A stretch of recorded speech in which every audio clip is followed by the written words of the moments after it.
নতুন সাজে ফিরছে ঐতিহ্যের কুমিল্লা বীরচন্দ্র নগর মিলনায়তন ও গণপাঠাগার, যা টাউন হল নামে পরিচিত।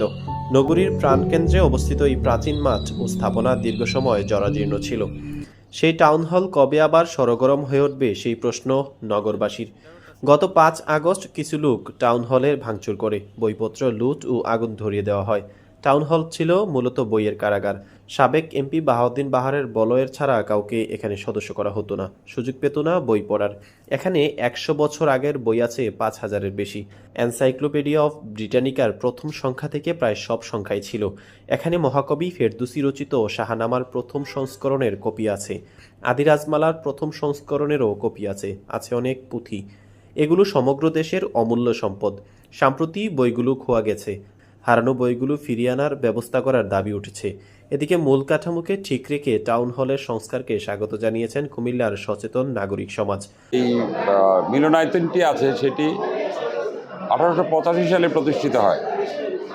শতাব্দী প্রাচীন এই প্রতিষ্ঠানটি তার বয়সের ভারে নুজু হয়ে যাওয়ার কারণে প্রসঙ্গতেই আজ থেকে প্রায় 5 বছর আগে প্রসঙ্গ আসে যে এইটিকে রেনোভেশন করার বা অথবা মেরামত করার অথবা করার। 5 আগস্টের পরেও কিন্তু এটি একটা ধ্বংসযজ্ঞ হয়েছিল। 5 আগস্ট বিকেলে জেলা প্রশাসক বরাবর দাবি জানিয়েছি যে এটি যাতে সংরক্ষণ করা হয় এবং এটি আগের আদলে ফিরে আনা হয়। টাউন যদি অক্ষুণ্ণ রাখা করা সম্ভব করুক, আর যদি সেটা অক্ষুণ্ণ না রেখে বর্তমানে যে অবয়বটা সেটা অক্ষুণ্ণ না করে যদি অন্যভাবে করা সেটাও করা উচিত। কারণ আমাদের দরকার এবং আমাদের প্রয়োজন মেটানোর জন্য যেটুকু দরকার সেটা করা উচিত।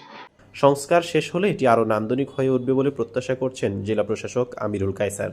দেখুন, টাউন হলটি আসলে কুমিল্লার একটি ঐতিহ্যবাহী প্রতিষ্ঠান এবং এটি শুধু টাউন হল না, এটি বীরচন্দ্র গণপাঠাগার এটি, এবং এটির একটি ঐতিহ্য আছে, ইতিহাস আছে।